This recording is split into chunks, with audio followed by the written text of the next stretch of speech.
my beautiful, absolutely gorgeous fans, and welcome to another stream of What Will 4Kids Do This Time?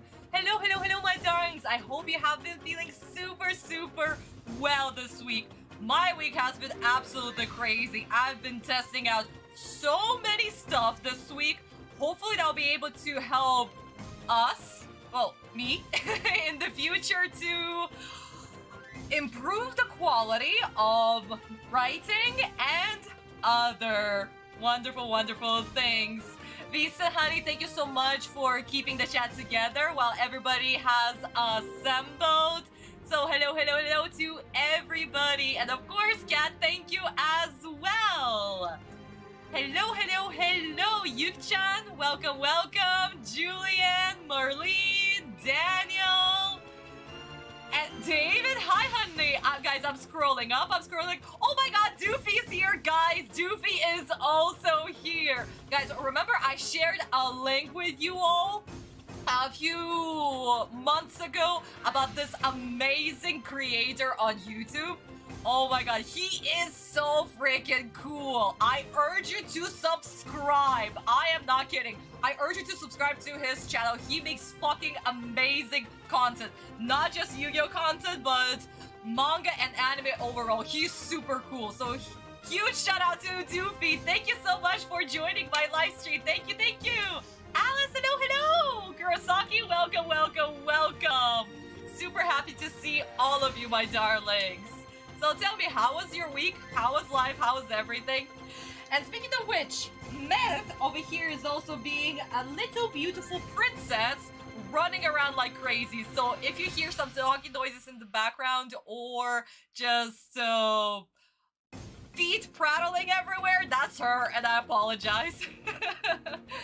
She's always up with me. If I'm awake, she's awake.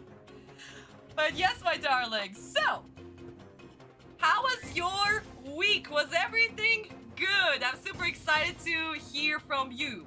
And speaking of which, guys, I once again totally forgot about making a post to our quiz that we had yesterday. So the answer to our quiz was, of course, one and only Tsunaki Sensei. He was the animation director for a previous episode, and you guys got it right. So, absolutely amazing job, my darlings. You guys know your animation directors. Mwah! Aw, Doofy, honey. I'm so happy that you were able to catch up too. Thank you so much for joining, my lovely. Thank you. We should actually talk on Discord, seriously. I'm so excited to maybe collab in the future. That'll be absolutely amazing. Yuk-chan, I'm doing great. Like I said, very busy week. Very busy. Daniel, I'm so glad that you're back too, honey. Thank you so much. Julian, you went to a talent show? Oh my god, that is so freaking cool. Did you win? Even if you didn't win, that's absolutely okay, honey. It is so awesome that you decided to participate. It's really cool. What was the talent show about? What did you do there? Oh, David, I see you're in the Ocean City. Oh my god, that's super cool, honey.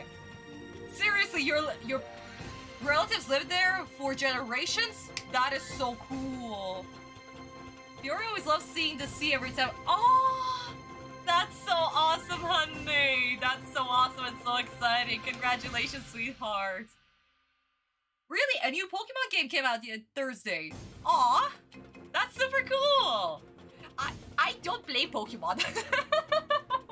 That's another thing, guys. I like Pokemon. I watched when I was a kid, but I don't play it. Same thing with Yu-Gi-Oh, to be honest. It's hilarious. Like, I'm supposed to play the card game. I love this show so much, but because it's not popular in Russia at all, nobody here plays the game. Yeah, my duelist skills are still on the same level since I left America, so yeah, whoopsie daisy.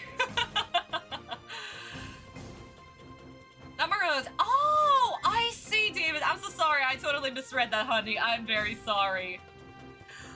Oh my god, but it's really cool, David, seriously, really cool. I hope you have a fantastic time there. Oh, your friend! Julian, that is so amazing. A huge congratulations to her, sweetheart. Absolutely. Oh my god, third place is still really cool. Oh my goodness, what a smart little princess. Thank you so much for sharing. Give her a huge congratulations from me, okay? Because she definitely deserved it. Really, Doofy? No fucking way! I'll never probably be able to pick up Duel Master. Or Master Duel. No. The game is already too complex for me. Like I said, my duelist skills are on that same level when I left America. And that was like 15 years ago, so... I tried picking up Duel Links when it came out. And I played until Osiris got introduced in the game, and yeah, after that I was like, okay, I have Osiris in my deck, I'm done. So yeah. Sorry guys, I'm not a duelist, I'm more of a writer. And my darling, speaking of writing, so sweetheart. And the music stopped perfectly. It is time to start the beginning of our live stream. And what do we usually do? Of course, a little quiz. So my darling, today we are viewing episode 73, done by whom? But first the studio, of course. So the studio, let's go. We of course have Yumeta Company. We have, wow, I am misspelling today. Yumeta, we have Sunshine Corporation, we have Studio Gallop, of course, and we have Done Gun. Of course, Nick, another one, as always. Also, sweetheart, welcome to the stream, honey. So, my darlings, let's go. Which studio has done today's episode? Is it Yumeta? Is it Sunshine? Is it Gallop? Is it Done Gun? A quick reminder, we are literally at the beginning of our rotation. So, who is the first one to do... who's the first studio that is the beginning of the rotation, the very first ones? Remember, guys, not the last ones. The previous episode was the end of our rotation. Now we're back all the way to the beginning. So, who is it? Again, guys, I absolutely love this animator. Oh my god. Mary-chan, you okay, Baba? Are you stuck? Oh my god, Puppy, are we stuck? We were stuck! Guys, I'm sorry. My poor darling was stuck under the table. Where I have a table right here where I keep all my glasses and stuff. And she, by accident, decided to crawl under and got stuck. The poor sweetheart. Oh my goodness. Okay, so far, yeah, Puppy. And my baby girl, 10 days ago, she turned exactly 9, oh, not 9 months. On 9, she turned 5 months. And she's getting so big. And, like, she's trying to, crawl back into the places that she used to, like, 1 month ago. And she just keeps on getting stuck, like, either her paws or her head, and she tries to crawl out. My poor baby. Yeah, honey. I'm sorry, honey. Are we okay? Yeah, we are okay. Good, my precious princess. Yeah, she's definitely getting bigger. Abso-freaking-lutely. Oh, really, David? That is so cool! That is really cool, sweetheart. Hey, Chad, wanna go up above? Up above? Yeah, up above! My baby girl. I love you so much. Careful. Yeah, don't tackle the table with your behind, okay? My friend has a female corgi, and I love her. She's so cute and friendly. Oh, honey! That is so sweet! Yeah, dogs are precious, guys. Oh my god. I cannot live without dogs. Dogs are... Yes! Dogs are everything! What? What, Mary-chan? Mary-chan? What is it, Baba? Yes? Yeah, we try not to rip my necklaces, please? No? Oh my god. Sorry, Mary-chan. I'm not gonna play with you right now. I have a stream, Bubba. Yeah. It's streaming time. And nope, we just want to play.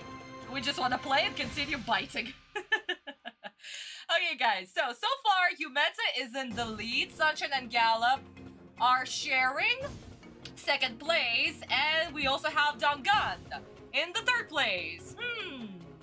I wonder who is going to win. Well, technically, Yumeta is probably going to win, but is your choice correct? After all, it's the beginning of the rotation. Oh, Jess Honey, hello! Yeah, I could let Bear join live stream, that's true. I mean, right now, what are we doing? We're playing with my hand because we want to bite.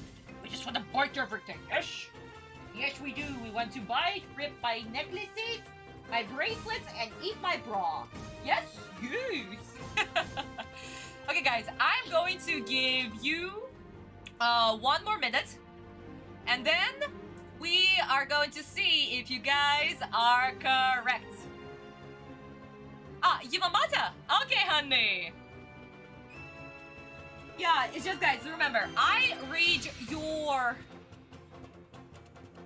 guys, I read your, usernames, how they're written, in the chat. Owie, owie, owie, you're biting. Let go. No, let go. You don't want to hurt mommy, no? No. Thank you. Yeah. Thank you, bud. Good girl. Also, the doggo says life is woof. Yeah, Merit loves to nip me. She absolutely does. She's always nipping me everywhere. Especially in my pants. She loves pulling on my pants. Okay, my darling. So, let's end the poll in 5, 4, 3, 2, 1. And we are done. My darlings. My darlings. My beautiful darlings. What happened? What happened just now? I did give you the hint at the very beginning that it's the beginning of the rotation, not the end. Yumeta Company is the end of the rotation, not the beginning. Not to mention the previous episode was done by Yumeta Company. So, they cannot do 2 episodes in a row. Remember, guys, a studio can do 2 episodes in a row if the episode that they're doing is a filler or a recap. But never if they're following the canon. So no, it's not. It's not Yumeta. It's not Duncan either. No. Too early for them. So that leaves us with Sunshine or Gallop. But we also remember that Gallop and Duncan also changed their spots in the rotation. So it cannot be Gallop or Duncan. That leaves us with our beautiful one and only Sunshine Corporation. So, my darlings, uh-oh. You got it wrong. You got it wrong. Oh, no, Dave, I didn't have time this week to watch the documentary, sadly. I was working on other things that needed my attention, so I couldn't focus on that, honey. But I'll watch it this week, probably, if I'll have the time. This studio is the one we don't get much this time of the year. I mean, we do get them a lot. Sunshine is absolutely amazing. And remember, guys, they're the first and the fourth ones in the rotation. So, whoopsie daisy, we got it wrong. We got it wrong. It's okay, honey. Gallum will be with us very, very soon. Very soon. So, my darlings, we know the studio for today's episode, but what about the animation director for today's episode? So, as always, I'll choose 2 animators from one studio, from Studio Sunshine, and 2 other animators from other studios. Let's go. So, who do we have? We have Tsunaki Aki-sensei. We have Hirayama-sensei. We have Kagami. And we have Kudo-sensei. So my god, my darlings, let's see if you'll get the animation director right for today's episode. And I did tell you, I love him so much. He is so freaking cool. I mean, we don't get sunshine this time of the year. Oh, yes. Unless we're in Australia, of course. Because right now for them, it's springtime. While in Madrasha, it's about to snow very soon. Ugh, it's getting so freaking cold. I hate it. I hate it so much. Are you excited for Halloween as well as the streaming episode 79? Oh, David, speaking of the Halloween, I'm actually going to create a poll what we're going to do on Halloween because after all, what do we have? I could either be streaming on Halloween or I could create an IMV dedicated to the horror aspect of Yu-Gi-Oh, of course. Either like the first arc, Season 0, or something else. So I'm going to create a poll about that. And if we're going to stream, what are we going to stream? Are we going to stream a horror game, or we're just going to have a Yu-Gi-Oh horror themed episode? Of course, episode 79, it's the episode where Bakula duels against Zombie Boy, as Little Karibo called him. But it's a little bit too early where we are at right now. So, I'm going to create a poll and see what you guys want on Halloween, okay? There is a cool scary game that I actually want to play. I bought it maybe, like, I don't know, 4 months ago. And I thought it would be super, super cool that we could actually have a stream with this game. This game is actually Egyptian themed. And after all, with all our Yu-Gi-Oh glory, having an Egyptian-themed game, that would be really, really cool.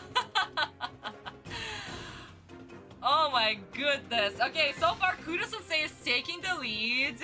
Aki-sensei and Hirayama are in 2nd place, and Kagami too. Okay, we just tied.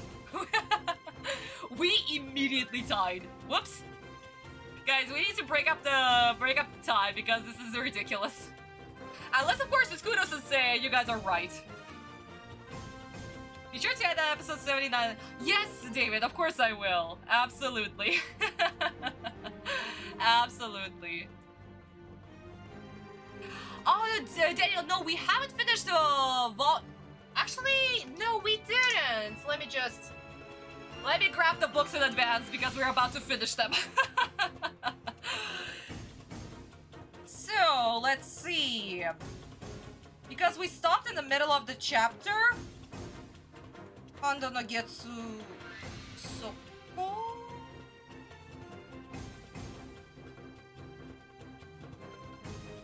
Oh no, we did finish. Yeah, Daniel, you're correct. We did finish with volume 21. And we are at the... Yeah, we are at 188. Where Kaiba has his existential crisis, and... Yeah... And we're about to summon Valkyrion. The power of unity. I also love this chapter so much. So guys, we are literally in the middle of... Let me just bookmark everything real quick. We are in the middle of chapter 188. Well, close to the end. The power of unity. So, we're going to discuss it and see how different this episode is going to be compared to the manga version, of course. So grab your books, grab your volumes, and we should be good to go. Okay, guys, I'm in the poll in about 30 seconds.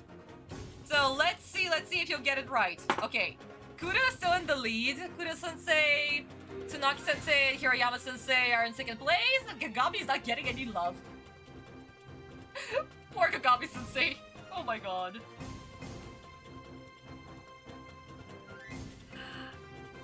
I don't know, honey. Maybe you could be right. Maybe not. We'll see, we'll see. But sadly, it's also going to be his second to last episode. This animation director's second to last episode. On his last episode, we are going to discuss his animation style, of course, and the way he does the characters. This is going to be the very last episode that he will do as an animation director. But it is how it is. Animation directors, they don't stay with us forever. And once others will leave, I'll also freaking cry. Okay, my darlings, I'm ending the poll in 5, 4, 3, 2, 1, and we are done.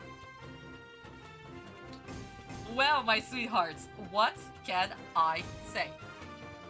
Yes, it's not Kagami's episode today. Absolutely not. Kagami is from Yumeta Company, so definitely not his episode. He'll be with us very, very soon. Tsunaki-sensei's episode was the previous episode. So definitely not his. We cannot have animation directors do 2 episodes in a row. Kiriyama-sensei is from Studio Sunshine, but he's always the 4th in the rotation. So that leaves us with Kudo-sensei! Yes, my darlings, you got it right this time. Woohoo! Great job, my darlings. Great job, great job, great job. But yes, my darlings, this episode that we're going to watch today, it's the second to last episode that Kudo-sensei will do as an animation director, sadly. But he'll stay as an animator in the episodes, but he will no longer be an animation director, sadly. But despite that, he's still absolutely amazing. We love his style, we love his animation. He is great. And we also will have a beautiful joke in this episode that was done by Little Karibo. Once we'll get to it, we'll get to it, we'll see it. But yeah, a little hint. So my darlings, I guess this is where we can slowly have our court assembling and making the music instead of louder, a little bit quieter. Okay, my darlings, so as always, my sweethearts, before we start and having our court in session, as always, sweethearts, make sure that you like this video. Please subscribe to the channel if you are new here. Welcome, welcome, welcome. I scream at 4 kids 3 times a month. If only I got paid for it. And, sweethearts, if you want to see more original content from me and the continuation of Yu-Gi-Oh! GTT, please do go to my Boosty page right here. QR code is right here. You can scan it, of course, or you can click on the link in the pinned comments, as well as a link in the description box. This Monday, on the 13th, or was it Sunday? Okay, on the 13th of September, Chapter 2 of Volume 3 has been officially, started. First page of Chapter 2 is officially out. You can start reading it right now, today, to see what's going on with the story. I'm telling you guys, it is absolutely worth it. I hope. Vista can tell you all about it. And speaking of which, shout out to my beautiful Boosty subscribers, to my lovely Vista, to Nox, and of course, Shonen Fallen. Fallen Shonen. Oh my god, I just butchered that. I'm so sorry, Fallen. I'm so sorry. Thank you so much for being my boosty subscribers. Thank you so much for supporting me and making Yu-Gi-Oh! GCC a reality. Without you, there is no way I could have continued doing it. And, my darlings, this month is also officially 1 year since I, stopped working as a teacher. And, officially started working on GCC like this. So thank you so much for your support. Like I said, without you guys, I wouldn't be able to do it at all. Oh, it is Eric Stewart's birthday. Shout out to Eric Stewart. You are a very awesome voice actor. Except for the lines that 4Kids made you freaking read. I swear to God. The dialogue is... 4Kids dialogue is everything. It's the worst thing that you could possibly read. But yes, shout out to Eric. Thank you so much for doing God's work. And making Kaiba actually sound really cool. Like I said, guys, I have no problems with the voice actors. I only have the problem with the dialogue and the story and everything and just like 4Kids. So my darlings, let's go. The court is officially in session for episode 73, done by the amazing Kudo Sensei. Let's see how 4Kids will F it up. Oh, Maria honey, hello. Welcome to the stream. You're just in time. We're about to start. Okay, my darlings, let's go. 4Kids, please. At least this episode. Can we not reach the negatives? Can I keep my sanity? Or is this going to be one of the worst episodes where I'm just officially done with life? But I guess we're going to have to see and find out. So let's go, my darlings. 3, 2, please 4Kids don't F it up. 1. One of you two fools is about to feel the fury of my ultimate creature, Descardius. But which one? If I attack you, Yugi, my beast will wipe out the rest of your life points. And if I choose you, Kaiba, your blue eyes will be a meal for my Descardius. And don't forget what happens when your life points reach 0. Your shadow box will destroy the surface below you and send you plunging into the shadow realm for eternity! And your friends will join our army of rare hunters and serve Master Merrick. Now the time has come for me to decide which one of you pathetic nitwits to attack with Descardius. Who will it be? Do you give up? I choose you, Yugi Moto. Wait, we're supposed to be a team, Loomis. That means we both get a say in this decision.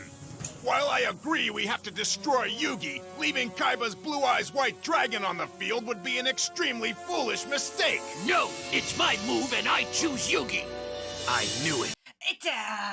Kaiba, before you speak your dialogue. I literally had 1 second of silence. Not 1 second of silence. Okay, no. No. Let's go, guys. Oh my god. Oh my fucking god. Okay, first off, yeah, no, annoying voices. I hate how Southern Moon freaking sounds like. Absolutely just no. Fire the voice director. Seriously, that's a no. Second, random explanation. Absolutely random explanation right there. Thank you so much for talking absolute nonsense. Thank you. That is just chef's kiss, as always. We're supposed to be a team. We're supposed to work together. We're supposed to do this, over-explain that. And most important one is 4Kids plot. Because once again, we have the shadow box. We have the shadow realm. We have all of that stupid-ass nonsense. And we are trying to wove in the original plot as well as spoil what's going to happen. Like, for realsies. Why did they just spoil what's going to happen to Autumn's friends? That they're going to become mind puppets. Why? We didn't need that. We didn't need that inserted in, okay? That's a spoiler. We're supposed to still be guessing what's going on, what's going to happen to them. But no, here we guys are. Yay. Lovely. Absolutely lovely. Ay. So early and already, 3 kids are lost. Oops. Oh my god. Let's jump into the Japanese version real quick and see how different it is with all the unnecessary dialogue, as well as, yeah, they're gonna die. It's a death match. They're not going to plummet into Shadow Realm, okay?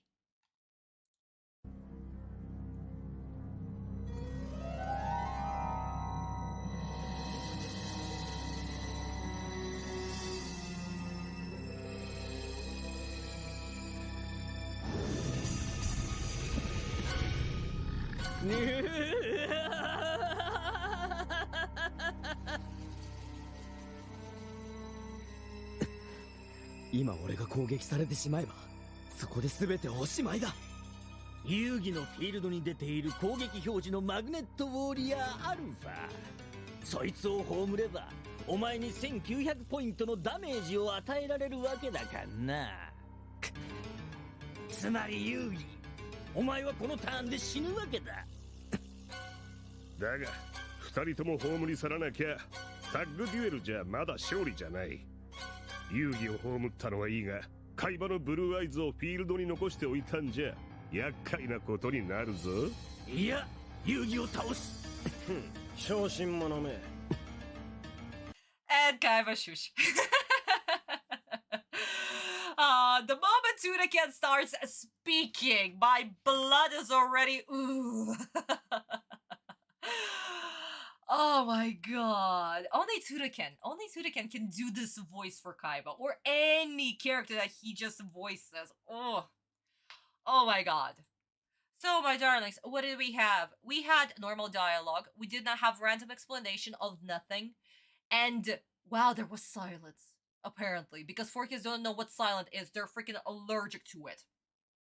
And, more importantly, they threatened. They threatened directly. Yeah, I'm gonna kill Yugi. Done. Woohoo. Because if Yugi's life points reach 0, you know we know what happens. The bomb activates, Yugi falls to his death. That's it. Done. And they're also talking about the strategy that they're going to use. What if they'll leave the Blue Eyes on the field? What's gonna happen? I mean, the Blue Eyes is far more threatening than Yugi or Autumn in this case, you know? Because maybe Kaiba has a card that could, you know, buff Blue Eyes, and then their monster are gonna get destroyed, you know? So it's simple, and they're talking to each other. They're not saying random mumbo jumbo of what's it called? We are a tag team. We need to work together to decide this, to decide that. Yada yada yada. Seriously. And speaking of the dialogue, my darling, so let's open our beautiful volume 22 and start. As we remember, oopsie daisy, that's a little bit too early.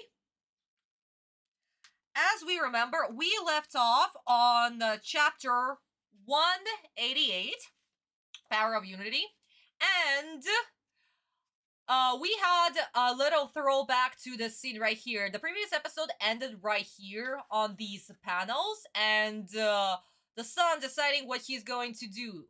Is he going to kill Autumn or not this turn? And this episode, the beginning of this episode, once again, the same recap. We have this scene played T to T, a reminder about the bomb, and now we have the dialogue right here. How the sun, or Mask of Light, is deciding what he's going to do. And the dialogue, once again, plays word for word. Even right here, we need to destroy the Blue Eyes. It cannot stay on the field.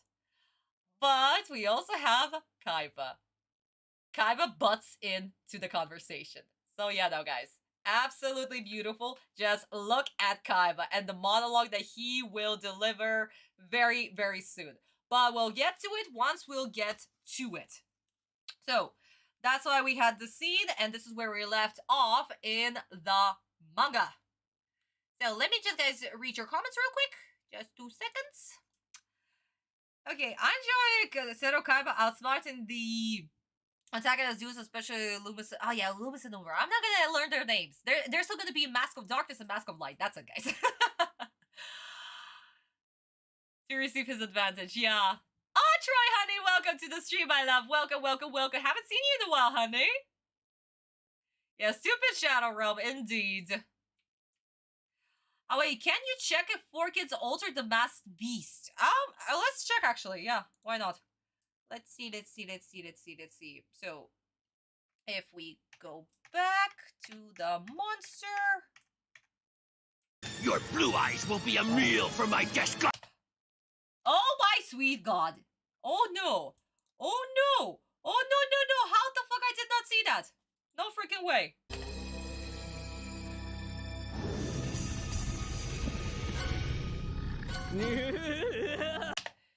Oh my. Yeah, that laugh too. Okay, guys, I apologize if it's blurry, but yeah, no, that's a mask. That is crazy.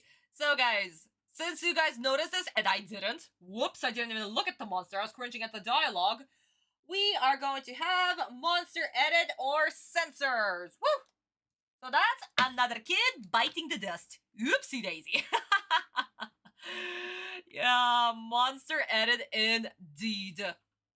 Guys, thank you so much for noticing. I actually didn't even notice it. And usually I see this stuff. So let me just lower this real quick and rewind back to where we are. Perfect.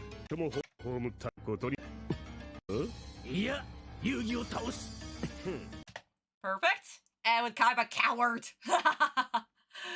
And let's rewind this as well. Right here, yeah. Okay, sweethearts. So, Kaiba's birthday on the 25th. Yeah, his birthday is on the 25th. Guys, another interesting thing. Otto's birthday is on the 26th of July, if my memory serves me right. And, he is technically a Leo, if we go by the, horoscope. As well as, if we go by the tarot cards, the Arcana, then his card is also the Emperor. So that's an interesting little thing that I have noticed by accident. So even in the Arcana tarot card thing, he's also the Emperor. Tells everything that you need to know. Like I said, guys, Sensei, when it comes to details, Sensei, oh, he's amazing. He's so freaking detail-oriented. The most brilliant man that ever walked this planet, this Earth, universe, everything. So yeah, my darlings, here's a little thing that I learned this week too. Okay, my sweetie, so let's go. I want to hear Kaiba's dialogue. I need to hear Kaiba's dialogue. If they're going to freaking F up his dialogue, I'm taking away 5 kids. 1 kid from here because obviously, and 5 kids in addition because do not touch Kaiba, okay? Kaiba is too precious for this world. And I choose Yugi. I knew it. I was wondering whether you'd have the guts to challenge my Blue Eyes White Dragon, and now I know. Know what? That you're all talk and no action. Only a coward would take the easy way out, instead of flexing his muscles and attacking my monster. Kaiba must be trying to save me. He knows without my help, he'll lose this duel for sure. Maybe Kaiba's right. Attacking Yugi first could be a mistake. His monsters are weak and I could destroy them at any time. Why waste my creature's first attack? All right, there's been a change in plans. Discardius, destroy Kaiba's blue eyes!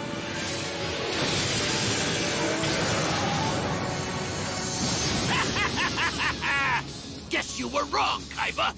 No one calls me a coward and gets away with it. Yugi better not make me regret saving him. Destroy them, Yugi! Yes. Remember, thanks to Mask of the Accursed and Mask of Dispel, you lose another 1,000 life points. Fine. Fine, indeed, I'm stopping. Oh my god, you're not giving me even a moment to freaking stop. That's it, I'm done. This is the beginning and I'm already done. Talking without a breather. If I cannot even stop the video because it's in the middle of the dialogue, then yeah, we're done. That's first. Second, freaking monster sound effects. Jesus Christ. Why do Magnet Warriors sound like freaking whales? That. Third, although I kind of like Kaiba's sass right here because he was trying to actually lead them. I hated the dialogue in his head. Oh my god. That was so freaking annoying about the blue eyes. Yugi better no. Just no. No. Kaiba would never say such thing. So, Kaiba is talking nonsense. That's another thing. So, I guess the 5 kids are spared. Because I at least like the dialogue where he was trying to irk Mask of Light to attack. At least that was kind of okay. That was kind of okay. You know, I'll take it. 4 kids came up with more random shit than this. At least it's somewhat in the same trajectory. Okay, so I'll take it. I'll have it. Fine. Good. Then third, Yugi. Where is he? Yugi's the villain. Yeah, there you go. Yugi's the villain. Oh my god. Kaiba is trying to save me! No freaking way! Why all of a sudden I turned into a fangirl? I cannot believe it! That he's actually trying to do this for me! Wow! I guess we are in the tag team! And also, apparently, I am important! The freaking narcissist! Oh my god! Yugi in Autumn's head. He's such a freaking narcissist. This is unbelievable. What do you mean he's trying to say because I'm important? I'm the main character! I hate it! I hate it so much! Oh my god! Seriously guys, 4 kids made Yugi the freaking narcissist! And he keeps on proving it in Autumn's head, by the way. That's even worse! Oh my god. But yeah, my darling, so this is unbelievable. I freaking hate it already. Absolutely not. Absolutely not. Okay, so that's first. Second, we are immediately jumping to the Japanese dialogue real quick to see what's up. And to see how Kaiba actually reacted, what he said originally, you know? Because, oh my god, his taunting in the dialogue. Chef's kiss. Absolutely chef's kiss. Also, guys, I'm also going to show you a frame that I was talking about where Little Karibu made a little interesting joke. So, let's see. 小心者めたかが攻撃力3300のモンスターくらいでいきなり強気に出たな何遊戯を倒すならありがたい次のターンで俺のブルーアイズが貴様のモンスターを破壊してやるカイバまさかお前ブルーアイズをおとりに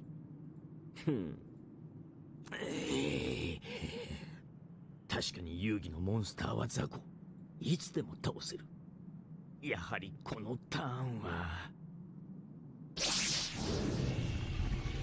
ブルーアイズを破壊するダークデストラクション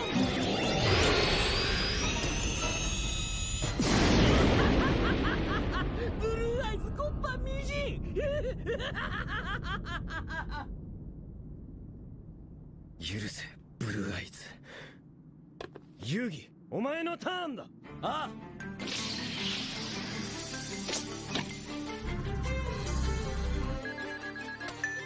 海馬よブルーアイズの魂このカードが受け継げてグールズども貴様らは罠に落ちた And we're stopping right here, otherwise we're just going to finish the scene. Guys, do you see what I'm talking about when Kaiba is taunting? Oh, he threw Yugi under the bus. He literally was like, oh yeah, no, sure. Destroy this guy. I don't give a fuck. I'm just going to kill you next turn. Haha. It's perfect. This is Kaiba, guys. This is Kaiba right there, okay? Oh, it's so good. It's so freaking good. I'm telling you guys, only Sensei could write this dialogue. Abso-freaking-lutely. Only Sensei could write this dialogue. And it is gorgeous. So, my darlings, as I promised, I also want to show you the fray that little Korea made a little joke about. And what Kudo-sensei is known for because of it. So, I'm just going to remove my logo real quick. And this is the frame. Remember little Karibo had Autumn have a little inner monologue of, what is the size of his nose? Whoever drew this nose should be fired. Or something like this. It was absolutely hilarious. So this is the scene, this is the frame. And that's how Kudo-sensei is known for. Though it's not his fault, that's his style. He always drew his noses like this. So, you know what? I love it. I still love it. I love Kudo-sensei's very angular box-esque style. Absolutely freaking gorgeous. Oh yeah, no. I take offense. I take offense to little Karibo's joke. It is absolutely hilarious the way that he did it, but yeah, no. It is gorge. It is gorge. Okay. So let me just go back to where we were. And yeah, right here. He said it's like the anime didn't get. Yes! Oh my god, hey Fallen, welcome to the stream, honey. Welcome, welcome, welcome. It's like the anime didn't get. No, they did care. That's Kudo-sensei style. He always drew his noses like this. If we go through the previous episodes, yeah, no, same thing. Exactly the same exact thing. So, I don't know what you guys are talking about. Kudo-sensei's noses are perfect. I'm biased. I love Kudo-sensei. About the Magnet Warrior and their inspiration for... Oh, dude, we will be talking about Valkyrian. We will be talking about Valkyrian once we'll get to Valkyrian, which will be actually very, very soon because Autumn is literally about to summon Valkyrian. But it honestly makes sense. It absolutely makes sense. So we are going to talk about that. But first, before we do, let's jump into the manga. So, my darlings, as was mentioned, the dialogue is literally taken word for word. The Kaiba's taunting. Oh yeah, no, sure, kill Yugi. I don't give a fuck. I don't give a fuck about that. I'll just take you out the next turn. Ha ha. Because after all, Kaiba throughout the whole duel proved that he's not a team player and he's going to go against his teammate. So that's why this taunting actually freaking works. It is hilarious. And surprisingly, Autumn doesn't say anything. He doesn't react. He doesn't even say that Kaiba is baiting. None of it. He just reacts. And that's why the Mask of Light decides to attack. But he does it in the next page. As we remember the rule of manga, use the flip of the page. Because this is where we see that the Mask of Light Sun decided to destroy Blue Eyes instead. And of course, Kaiba is mourning his monster. After all, Blue Eyes is his beloved, the most beloved favorite monster. Of course, he is going to mourn and not have the stupid dialogue with 4 kids of, Yugi, you better do something and win this and make sure that my sacrifice wasn't in vain, yada yada. Yeah, sure. 4 kids, thank you so much. Jesus Christ. Okay, so, then Kaiba says his dialogue that, Yugi, it's your turn. And of course, Autumn responds.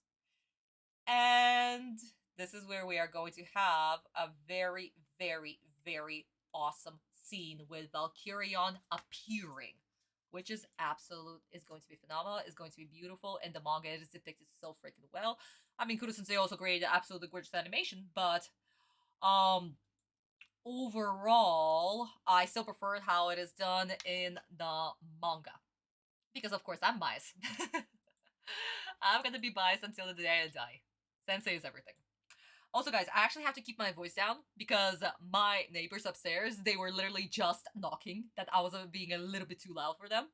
So yeah, I am keeping my voice a little bit down until they'll fall back asleep, and then maybe I'll continue screaming like I usually do. So let's make sure that I don't scream. Please, 4 kids, don't make me scream. I swear. I want to have a good relationship with my new neighbors upstairs, okay? Okay, my darling, so let's continue. Four kids are probably going to butcher this scene, 100%. The appearance of Valkyrion is absolutely phenomenon. Seriously. It is absolutely phenomenon, and oh my god, I need to see how Four Kids will F it up. And if they're gonna F it up, guys, you know what this means. A powerful scene is being ruined. So we're going to do the bingo card. Please, Four Kids. And also make Valkyrian actually sound like a metal monster and not a random whale. This duel is almost over anyway. You'll regret not attacking me when I play the card in my hand and destroy you! What? It can't be! Attacking Blue Eyes was a big mistake, because now Yugi has something even worse in store for you. It's a lie! You can't summon high-power monsters because of our trap card! Your trap card only prevents us from sacrificing. But that's not the only way to summon powerful monsters, Umbra. So I play this! Gamma, the Magnet Warrior! And now that I have 3 Magnet Warriors on the field at the same time, I can activate their special ability! Monster Transform! Transform? What?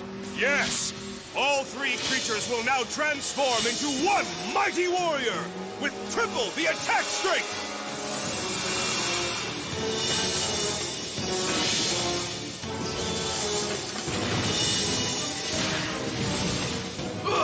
What is that?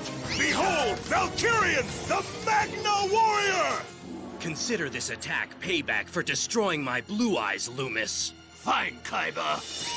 Yugi's Valkyrian has 200 more attack points than your Desgardius, so with one swing of its sword, it can completely annihilate your masked beast. Tough break, Loomis. Yugi, it's time to take our revenge from my Blue Eyes White Dragon, so what are you waiting for? I've been patient long enough. Stop stalling and attack them! Now, prove you're not scared and avenge the destruction of my Blue Eyes White Dragon! It's true that in a head-to-head battle, my Magna Warrior could easily defeat their Desgardius. And they don't seem to have any hidden trap cards on the field. But Loomis and Umbra don't seem nervous at all. Do it, Yugi! Destroy their monster now! Go ahead, Yugi. Make your move! Could their masked monster Desgardius have a hidden ability that might block my attack? As soon as that fool attacks my monster, he'll be in for a surprise. And a one-way trip to the dreaded Shadow Realm! Ah, commercial break. Thank you. Oh my god, a moment of silence. Jesus Christ, a moment of silence. Finally. As I predicted, because at this point, this is absolutely predictable.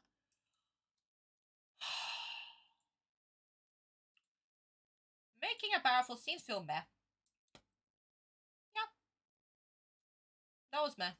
That was absolutely meh. The moment Valkyria appeared, I did not feel anything. I did not feel how they got it on the field. Why they got it on the field. The combined strength, everything. It's not there. It's gone. It's just a regular monster. And yeah, Valkyrian sounded like a freaking whale. Because of course he did. Huh. So, that's first. Second, Four Kids dialogue. I'm getting sick of the dialogue at this point because Kaiba does not sound like Kaiba at all. He does not. Absolutely not. Absolutely disgusting. He doesn't sound like him. Even though they're saying, trying to convey the original dialogue that wasn't in Japanese, trying, very, like, in huge parentheses, trying, but, that parentheses, quotation marks, but, like, it's not there. It's not enough. It's over explanation. Once again, we did not need Kaiba to over and over and over and over explain why Yugi needs to attack. We did not need Yugi the villain in Autumn's head to dissect what he's going to do, what is the thing, what is happening. We did not need that. So, what I'm going to do, I'm going to add another little thing. Explain what is currently happening on screen. Yeah. Because that's exactly what they're doing. I wonder what's the monster's hidden ability. Next dialogue. Mask of Light is saying, the secret ability is... Like, for real? Come on. Guys, come on. Come on. What is this? What is going on? Hello? No. We're not doing that shit. So yeah, that's another few kids biting the dust. Like, at least 3. Oh my god. Oh my god. Yeah, no. I also want to take off a dialogue that ruins the original message, but I think it's a little bit early for that, simply because there is going to be a very important dialogue down the line, you know? Once Kaiba will talk about, well, summon a particular monster in the future. So I'm going to keep that one just in case, because I do know that's definitely going to happen. But I guess we're gonna have to see and find out. So, my darlings, let's jump into the Japanese version, the Japanese dialogue, and of course discuss the manga right after that.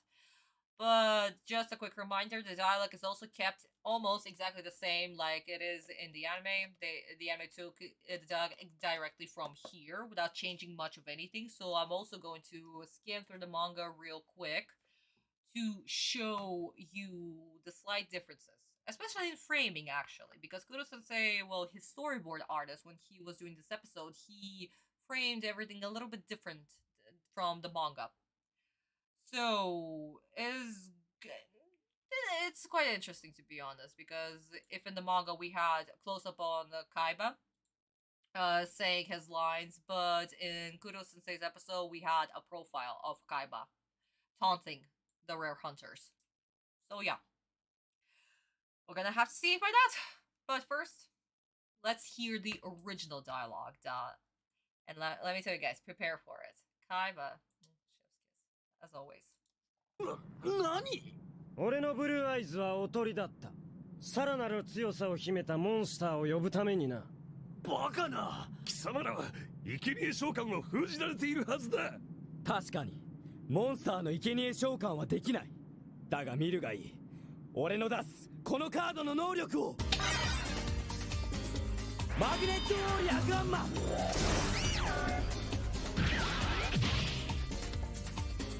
そしてアルファ、ベータ、ガンマ、特殊能力変形合体。変形合体。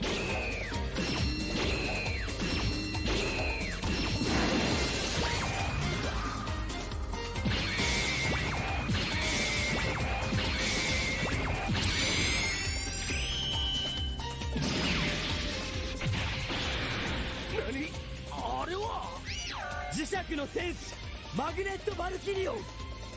これが我らが勝利せんがための結束の力だ。なんだと。デスガーデウスの攻撃力は3300。それに対してマグネットバルキリオンの攻撃力は3500。マグネットバルキリオンの攻撃力の方が上。遊戯攻撃しろ。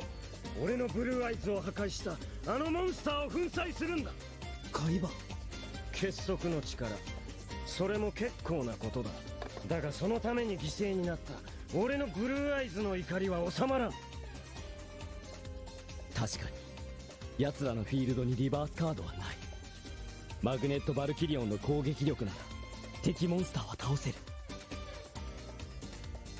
だが俺は感じる。奴らは俺の攻撃を恐れてはいない。もしやデスガーデウスには隠された特殊能力が。そうだ、海馬の言う通り攻撃してこい遊戯。その瞬間貴様らは地獄行きだからな。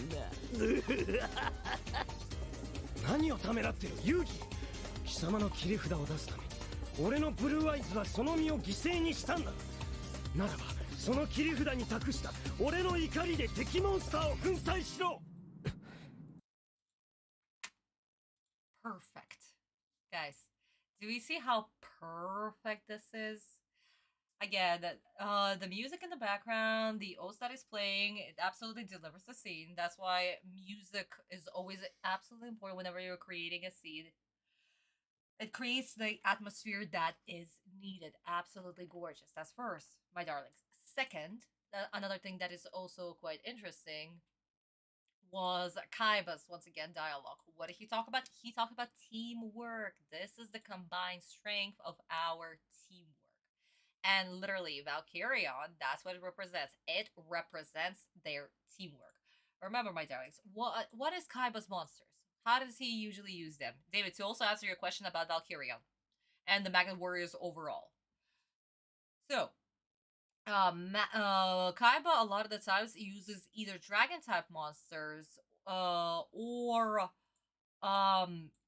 some form of armor like monsters. Like if we think about the dragon cannon, again, it's also dragons, but they also are like mechanical sort of monsters with um this very robotic-esque appearance. And here, this is the first time that we also see Magnet Warriors on Autumn's end, where they also appear closer to Kaiba's monsters, I would say, having this robotic mechanic look. And because they're magnets usually connect and combine. So that's why Sensei created these type of monsters, because he needed to find a way to make them fuse without using the fusion card or sacrifice. And that's why we have Magnus Warriors introduced in this tag duel. They needed to combine, and this is also for Kaiba to see the power of unity. Literally. Not magical mumbo jumbo, like if we used a spell card, But here it is physics, basically. And Kaiba is very logical, his very logical, brilliant mind. So that's another reason for these monsters' creation. Once again, guys, Sensei, when it comes to details, Sensei is whoopsie, wrong thing. Sensei is absolutely brilliant. He is very detail oriented, and anytime you read his chapters, his stories, everything overall, everything has a meaning. You cannot skim through it. You cannot just be like, oh, that's a cool monster. No, guys, absolutely not. It's not just a cool monster. It's a freaking brilliant monster crafted together with meaning. Absolute meaning. So yeah, sure, fine. The duels are not the same as they are in TCG, whatever. But that's not the point. The duels are there to craft a story. And in this case, it is to teach Kaiba that teamwork is also power. It is one of the great powers. And remember, Autumn's puzzle, the power of the puzzle is the power of unity. So yeah, that's exactly what Autumn is teaching to Kaiba right now. Brilliant. So, my sweeties, what happens in the manga? As we know, Kaiba asks for Yugi to, continue his turn. Autumn basically says that this is the card that's going to turn the tables, and he's about to summon a powerful monster, but he cannot technically do that due to the spell card that is one of the masks that is on the field on Autumn's. No. The spell card that is on the field. I don't remember the name of the mask, but Kaiba delivers the exact same dialogue. This is the power of our teamwork. And they call out on the bluff. There's no way that you can summon a level high on monsters. True, but there are other ways to summon monsters. That's the thing that Mask and Moon keep on forgetting. They don't need to directly summon a higher level monster by sacrifice. They can do it in other ways. And they keep on hinting it because Blue Eyes was brought to the field using Monster Reborn and powered up with Autumn's sacrifice with the oh my god, I forgot the name of the card. The monster that powered up from the graveyard. You guys know what I'm talking about. So, we had that, and now we're having another monster that is the combination, the power of their teamwork, and Autumn summons another Magnet Warrior. Which one was it? Magnet Warrior Gamma. Yeah, he summoned the Gamma the Magnet Warrior. And with their combined strength, we have Valkyrion. And Kaiba here is delivering another beautiful monologue. This is the power of our teamwork. The power of unity. Oh my god. You know, for Kaiba to even say unity, this is so freaking amazing. Jesus Christ. Because Kaiba doesn't believe in that. But here he's actually saying it. Not the power of B. Oh, yes, Kurosaki, thank you so much. Gilfer. Oh my god. Like I said, guys, when it comes to names, I keep on forgetting them. I'm so bad at names. Seriously. But yes, my darling. So, this is where we end our chapter, and we dive into the next chapter, 189, where Valkyrion is being summoned. They are absolutely shocked at this revelation and how freaking higher the attack points are. And the dialogue is also the same, where they're discussing that their monster has lower attack points than Valkyrion, and Kaiba demands Autumn to attack. Quench my anger. Don't let sacrifice of my blue monster be in vain. Crush them. I helped you. Crush them. Because Autumn helped Kaiba to bring out Blue Eyes. And now Kaiba helped Autumn to bring out Valkyrion. Perfect. Absolute perfection. See? They are helping each other. This is a team. This is teamwork. This is done on purpose. And the same inner monologue, Autumn says, Autumn has the exact same inner monologue. So, he's saying that, yeah, I can attack, my monster is higher, there is no trap cards, but they don't appear frightened. Something is wrong. Could the DS monster have a secret ability? And same dialogue right here. Yes, Yugi, attack. Then, the moment you attack, your monster will be destroyed. So this is monologue is exactly the same right here. And, ooh, I might spoil if I flip the page and show it to you guys. Since in the Japanese version, we went a little bit further. So I'm just going to leave it here for now. And we are going to discuss the next page in just a bit, okay? Well, yeah. Overall, Japanese version is following very closely to the manga. Maybe not panel by panel, but close enough. And 4Kids did whatever shenanigans that they were doing. Because 4Kids, of course. They don't even know how to shut up. But, oh well. Let's see how they're going to play out next scene as well. Because, if they're going to ruin Kaiba's next summoning of a particular monster, I'm gonna be screaming, so I'm going to call out Kaiba is ruined. Seriously. Because Kaiba is ruined. Good god. Okay, guys, let's go. Make your move, Yugi! What are you waiting for? I gave up my blue eyes for you, and let you summon your monster, and this is the thanks I get. Now destroy their monster so I can move one step closer to finding my little brother. And do it right now or you'll be sorry. I'll place one card face down. Kaiba, if you ever want to see Mokuba again, we have to duel intelligently. Anger will only cloud your reason. You're wrong. You must try to put your frustration aside and trust in the heart of the cards. Unless you do, you'll be playing right into the hands of the rare hunters. That's nonsense! We have to crush them now! You're losing focus, Kaiba! If you want to win, you must believe in your deck.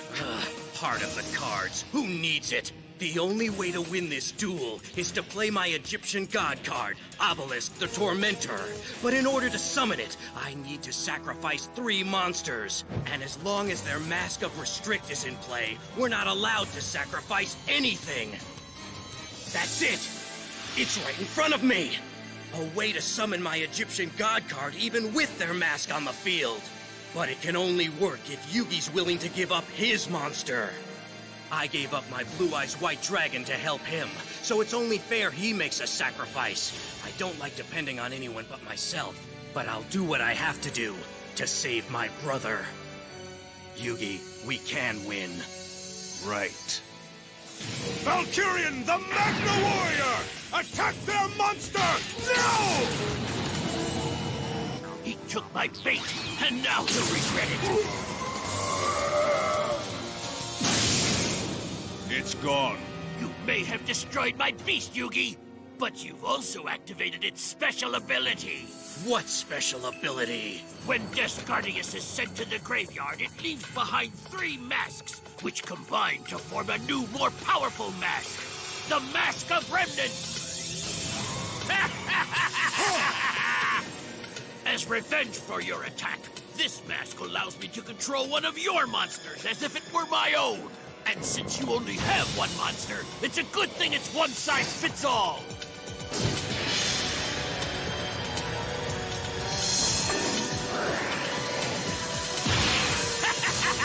Valkyrian the Magna Warrior belongs to me now!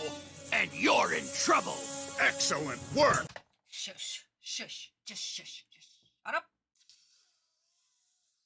I cannot scream, but I really want to right now. Thank you, neighbors, for moving to the apartment upstairs. Okay, my darling, so... where do I begin with this? Where do I fucking begin with this?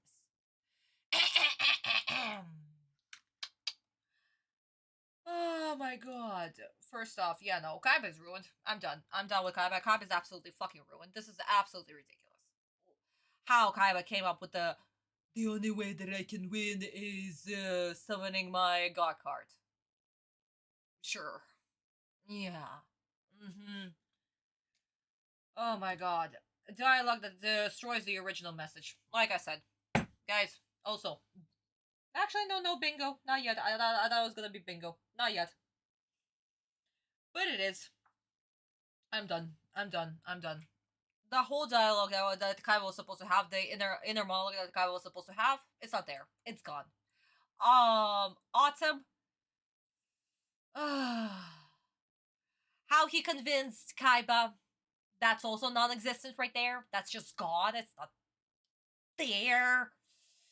He did not lead Kaiba to the path where he summons the god. And then realizes why Valkyrian is there. And Autumn actually telling Kaiba that.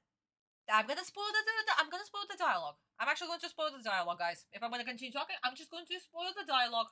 Because, guys, you need to hear it. You need to hear what Autumn told Kaiba for Kaiba to see that he has a god card in his hand, realizing the plan, and realizing what a Valkyrian is. You need to hear it. Oh my god. And, once again, 4Kids logic. They cannot stop with the stupid freaking Heart of the Cards. Heart of the Cards, that was a one-time thing in the first episode, okay? Stop dragging this plot. We need to do intelligently. Yeah. I'm done. Guys, I really want to scream right now. But I'm holding myself together. Not to scream. Yeah, we have the mode of me talking with my hands because I cannot have my voice screaming today. Just to show my frustration. Yeah, it's just going to be, this whole stream is just going to be this. Try to show all of my anger. Seriously. Oh my god. I need another drink. Hell no. Hell no. Get a pillow. You know what, Cat? That's a good idea. Guys, 2 seconds. I'm actually gonna get my pillow. Fuck it.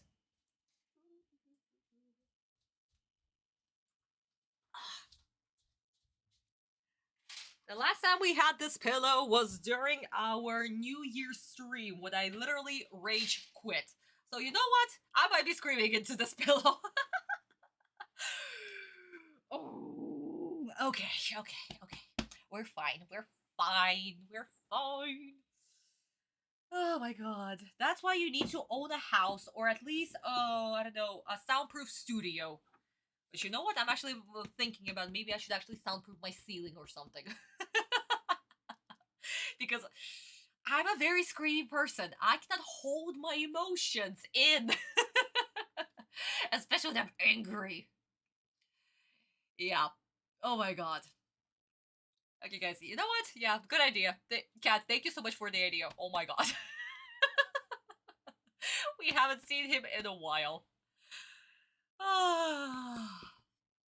Okay, sweeties. So, let me turn off the bingo card. And, let's watch the scene in its glory.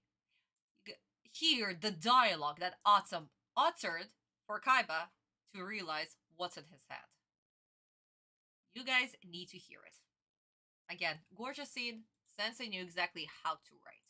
Absolute brilliance. So, let's actually go back a little bit. 札に託した俺の怒りで敵モンスターを粉砕しろ。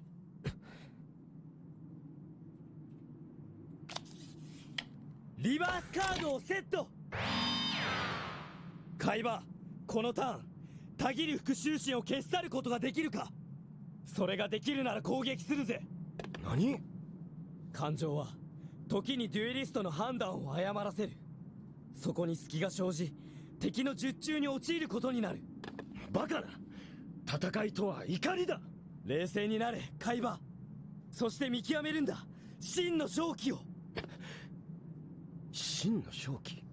俺の切り札は神のカードオベリスクだが、神を召喚するためには3体の生贄が必要。奴らのフィールドに生贄封じの仮面がある限りオベリスクを召喚することはできない。いや、ある。一つだけ神を召喚する方法が。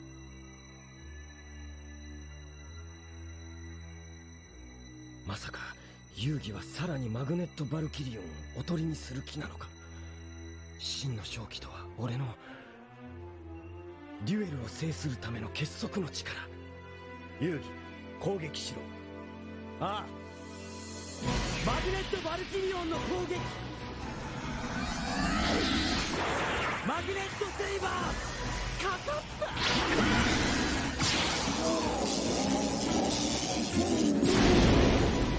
倒した。だがこいつには特殊能力があるかな。特殊能力？デスガーディウスは死に際に仮面を残して墓場に行くからな。その仮面とは遺言の仮面。この仮面はデスガーディウスの復讐心で貴様らのモンスターを俺たちのしもべと化すのだ。遺言の仮面をマグネット・バルキリオンに装着。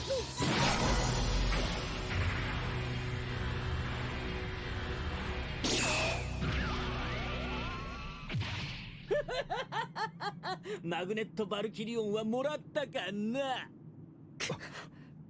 よくやった。もう終わりだな、遊戯。貴様らを守るモンスターはいない。相棒、お前は遊戯を仕留めろ。俺が海馬を仕留めるかな。わかった。さっき海馬のやつは俺のことをバカにしやがったかな。奴を倒してこの怒りを鎮めさせてもらう。俺のターン。来た。Guys, I really want to just finish this episode in Japanese. But we need to stop. Otherwise, we're just going to finish it like that. Like, guys, you see the difference? Do we see the difference in the dialogue, in everything that was uttered? Perfection. Absolute perfection. Oh my god. This is so good. What did Autumn tell Kaiba? what did he say? Do not let anger cloud your judgment. Yeah, I have this monster. Yeah, it's fine. I can attack. Whatever. It's fine. No big deal. It's probably gonna get destroyed. You know this. Right now you're not seeing it, but you know this. This is exactly what's going to happen. I'll take revenge, but then what? What are we going to do? What do you have in your head? Can you make or break the game during your turn? And Kaiba saw. Kaiba saw the way out. He saw, yeah, I have a God card. Yeah, I can use Soul Exchange. But then he realized that Valkyria wasn't the monster that's going to defeat the rare hunters and bring them victory. No. It was just another decoy, just like the Blue Eyes. It was another decoy. So Autumn actually saw a way out even before Kaiba did. And that's why he summoned the monsters. That's why he summoned the Magnet Warriors. Show the power of teamwork. And to have a way for Kaiba to bring out the god. So yeah, no. Autumn is absolutely brilliant. He can read Kaiba in a way. And knows what needs to be done to bring them victory. Kaiba must see it for himself. And this is where Kaiba realized that, yeah, no. Teamwork will help me bring out my best monster. I need to rely on Yugi.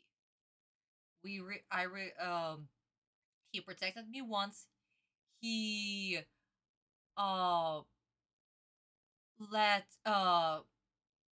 revived Blue Eyes, and he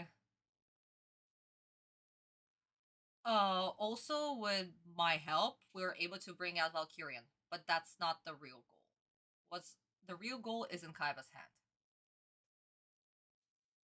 And Kaiba finally realized that yeah, no, you can rely on other people. And this is where they officially became friends. Yeah, this is where they officially kind of became friends. Kaiba actually accepted Autumn, in this case, as a friend. Even though he'll never say it out loud, even though he'll continue denying it, this is the moment that Kaiba officially can call Autumn his friend.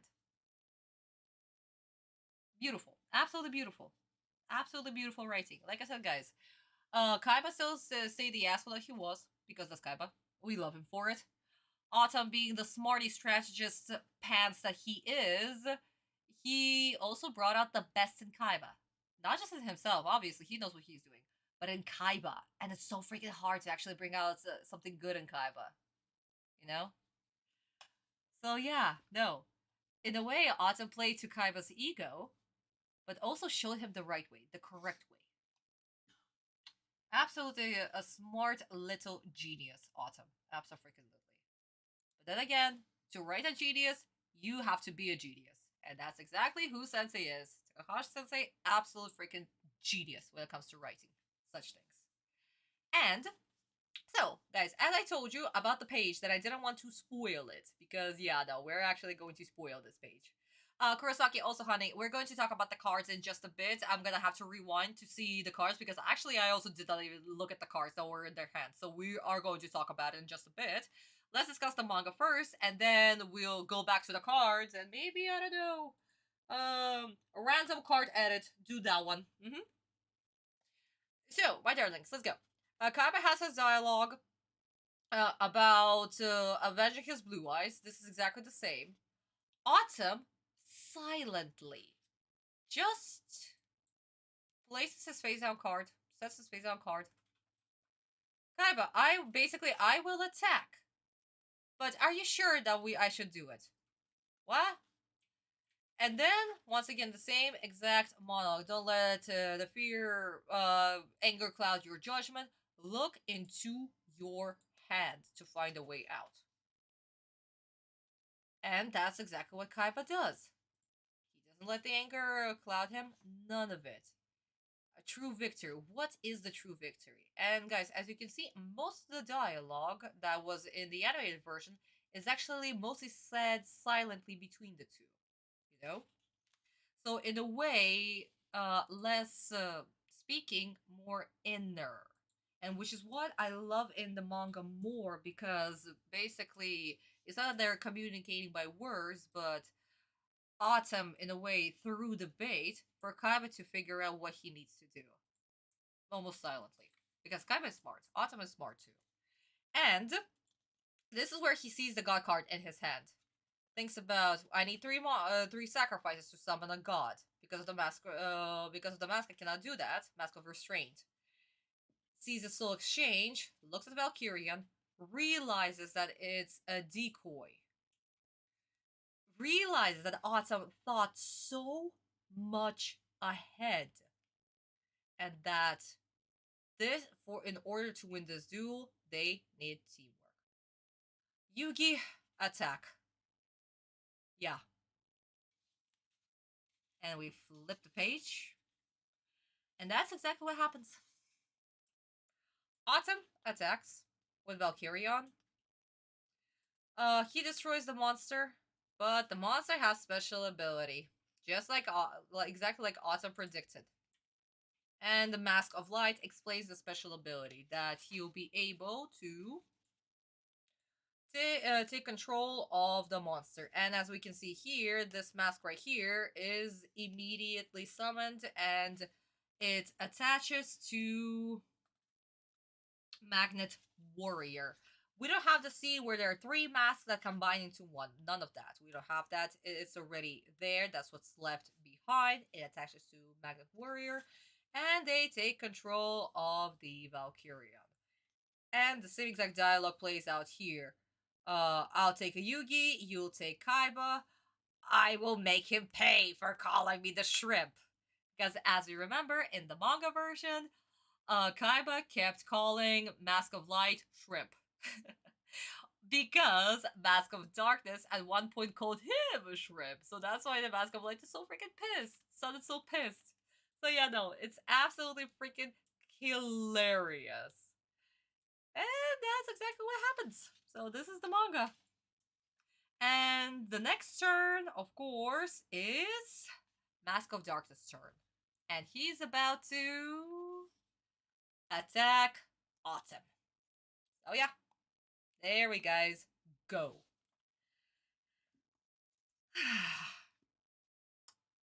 Beautiful. Abso-freaking-lutely beautiful.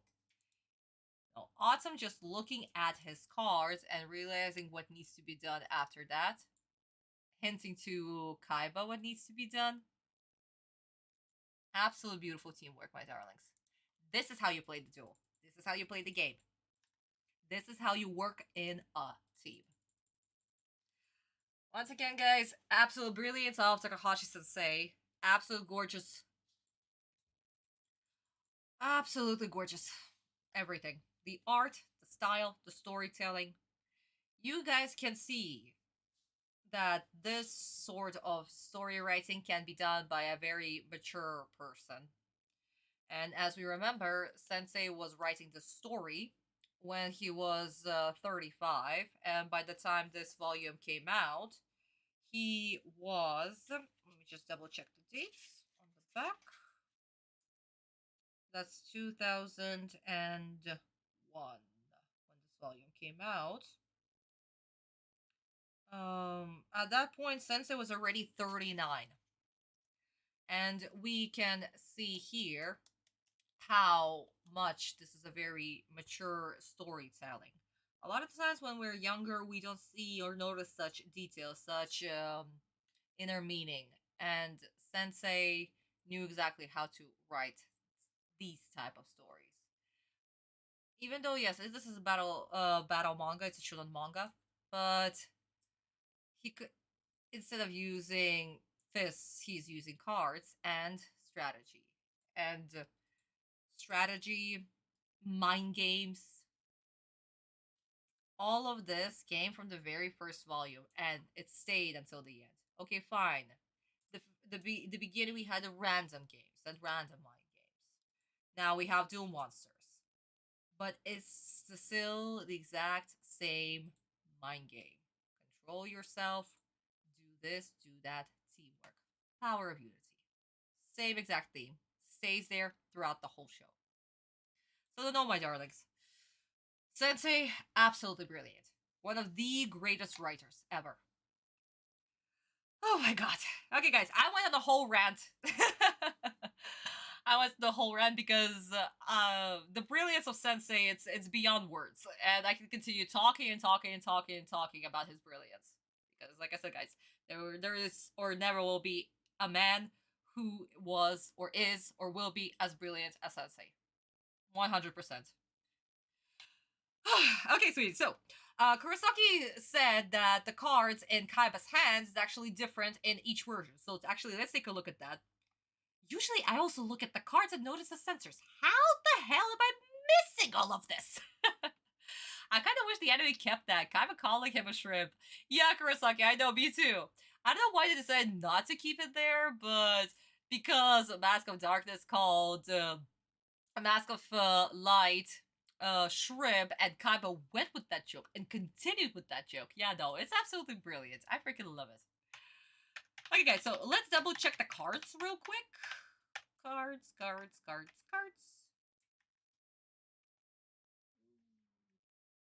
Okay, so, wait, why does Kaiba have diffusion? Wait a second. Why is there diffusion? Why will Kaiba have diffusion? Autumn has diffusion in his hand. Okay. And this is, I believe this is Minotaur, from what I can... But it's a fusion. Wait. Yeah, it's a fusion monster with Minotaur armor. Yeah, guys, I don't know what this is, but it looks like the Minotaur card. Kurosaki, can you put it in the comments what it is? Because you probably know, and I'm stupid. Because I know every single card. Okay, so guys, let's remember this. Let's go back to the Japanese version and see what's up in Kaiba's hand. Because definitely no freaking fusion. Hell no. He wouldn't have the fusion. He would have the fusion card, but not diffusion.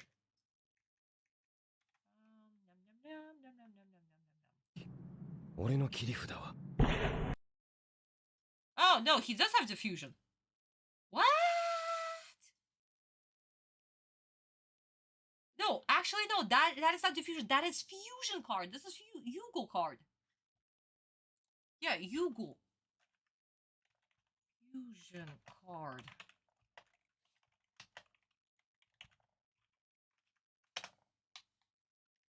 Yeah!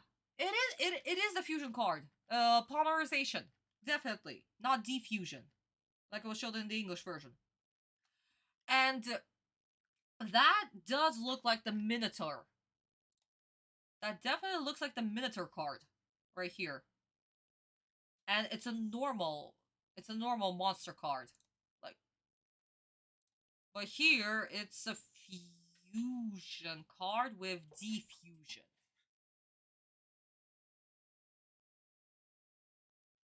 Yeah, no, you know what? Forkis, thank you so much. You guys suck. Random card edit. Ha. We got it, guys. We got them again. Kurosaki, honey, thank you so much. Thank you so much for actually pointing this out, because I, for some reason, did not even notice any of this. And usually I'm so good at noticing these details. So,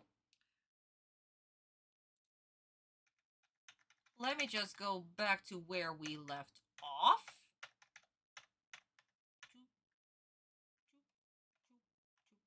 Yeah, right here. 5 potential bingos. Indeed, we just need to hit some of them. Oh my god. So, let's see. Where we left off with these. Yeah. Oh my god. Guys, let me finish my glass real quick. And switch them up for another one. Okay. Let's go.